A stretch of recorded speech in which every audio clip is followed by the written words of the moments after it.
What's going on, fight fans? This is Good Guy Rick, and you are listening to the MMA Cheat Sheet, a quick yet comprehensive guide into the biggest fight cards and opinions on the latest news throughout the world of mixed martial arts. The big fight card on deck this weekend is UFC Fight Night Las Vegas 19, where Curtis Razor Blaydes is taking on the Black Beast Derrick Lewis, and then Ketlen Vieira is also taking on Yana Kunitskaya in a women's bantamweight bout. Before we get into that, I did want to briefly touch on some quick topics here. Bellator MMA will be releasing rankings for their fighters ahead of their April 2nd comeback card for 2021, and it's going to be voted on by members of the MMA news cycle. So it's going to be like your Associated Press for college football and basketball fans. Some of the people on that list are Brian Campbell from CBS Sports and Morning Combat, Amy Kaplan from Fansided, and John Morgan, the man in the blue shirt from MMA Junkie.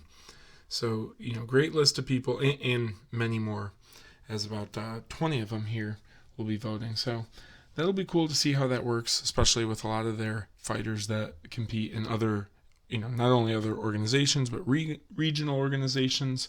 The former Ryzen champ, Kyoji Hiraguchi. So as long as they compete, have competed in Bellator once within a year, I think, they're going to be able to be ranked. So it'll be interesting to see how that goes. Very exciting. And then also, Leon Edwards, thank God, gets an opponent for his March 13th bout.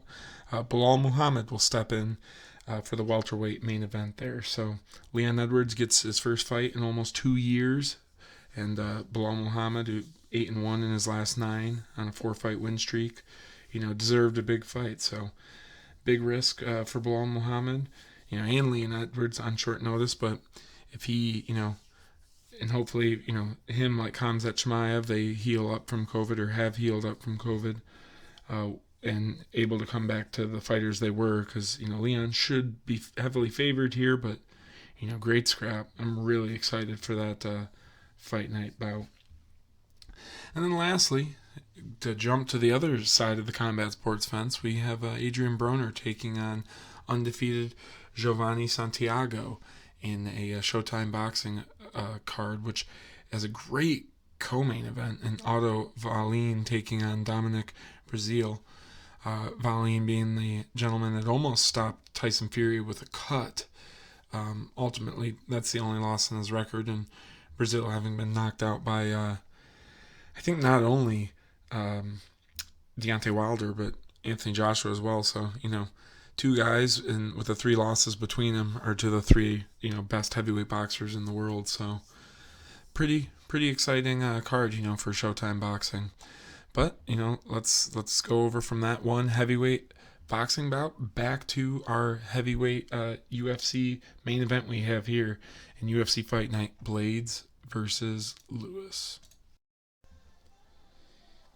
The biggest things that stick out to me on this card as it relates to the title pictures is, Curtis Blaydes, Derrick Lewis, and Ketlen Vieira. Can they stay towards the title shot, or the top of that title picture, long enough to get said title shot? Blaydes has got to be hoping that Ngannou loses to Stipe, and he can stick around and be the next shot at Stipe Miocic. Whereas Derrick Lewis, whatever happens, if he gets this win, I think that'll be 3 straight, and a fresh matchup as he lost to DC in his previous title bid.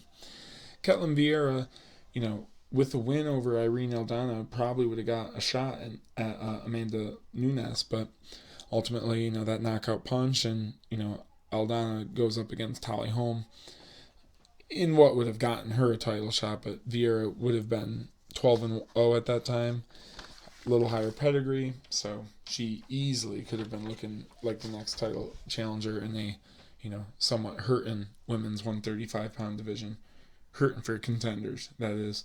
Amanda Nunes is one of the baddest people on this planet. Next, we got, the amount of heavyweight fights on this card really jumped off the page to me. In the opener fight, we got Jared Vanderaa taking on Sergey Spivak. Then a little further up the card, we got Andrei Arlovsky, former UFC champ, taking on Tom Aspinall. Alexei Olenek taking on Chris Dauskas. And then, of course, Curtis Blaydes taking on Derrick Lewis.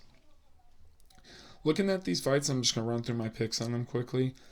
I'm going with the upset there. I really like Jared Vanderaa.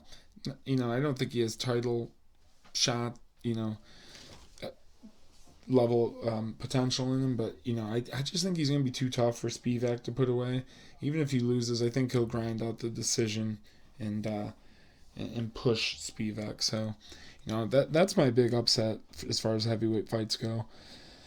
As you get up the card, I'd love to pick Andrei Arlovsky. Oh my gosh, he's 30-19. If he loses this, he'll be 30-20 over his 50-fight UFC career. Well, MMA career, not to mention, gym wars on top of that. Always found a way to reinvent himself, though, and I could see a world where Andre makes it tough on Aspinall, clinches him up, and goes the distance, but I got to take Aspinall here. Give me the UK heavyweight for the knockout. Then we have Alexei Olenek taking on Chris Daukaus, and Daukaus has been getting a lot of love, I've seen. I think to the point where he is the favorite now. So if that's the case, you got to give me Alexei Olenek to get this 60th career MMA win. I feel like he should be the favorite. Chris Daukaus is good, but, Olenek's submission skills, until further notice, outweigh any knockout power that's coming from Daukaus, the Roufusport fighter. And then lastly, I got Curtis Blaydes. I'll be rooting for Derrick Lewis. I have the Derrick Lewis T-shirt after he dropped the "My balls was hot" comment. Had to get it, support the Derrick Lewis brand. That was a personal shirt that he put out, so money went to him on that one. No, not the UFC brand. So I'm rooting for him. But Curtis Blaydes is going to be the center of a lot of parlays this weekend. Got to go with the wrestling there. Third biggest, what jumped out to me on this card was ultimately the Michigan man, Drakkar Klose, taking on Violent Bob Ross, Luis Pena, Tufts' own. I think that was the last season of Tough 28. And I just mentioned Drakkar Klose being the center of a lot of parlays.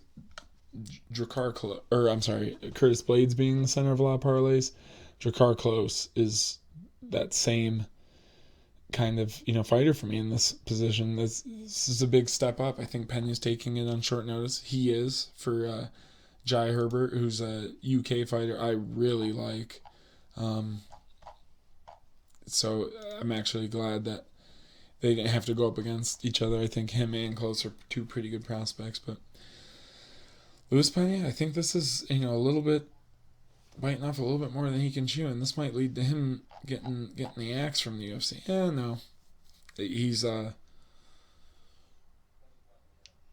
still up, or actually no. Yeah, no, he's still up 4-3 ultimately. So this would put him to 500 though, and that's not good. And I do think he's got a lot of potential, but Drakkar Klose is just a little bit more complete to me. So give me the Michigan man, though I'm clearly biased, but we all love Luis Pena. Lastly, point jumping off the table, obviously I like Phil Haas at the 185 position, former World Series of fighter taking on Amivov, but the biggest fight is Eddie Wineland still on this card, the former WEC champion. So between him and Andrei Arlovsky, we have two champions from about 15 years ago. Major MMA organizations still competing.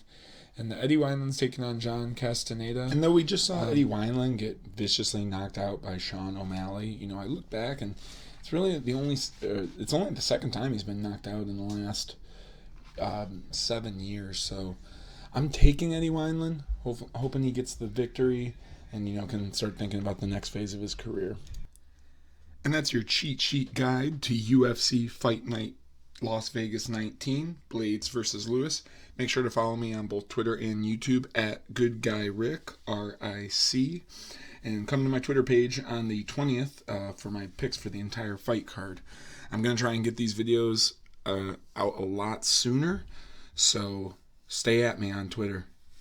Thanks, everyone. Be safe.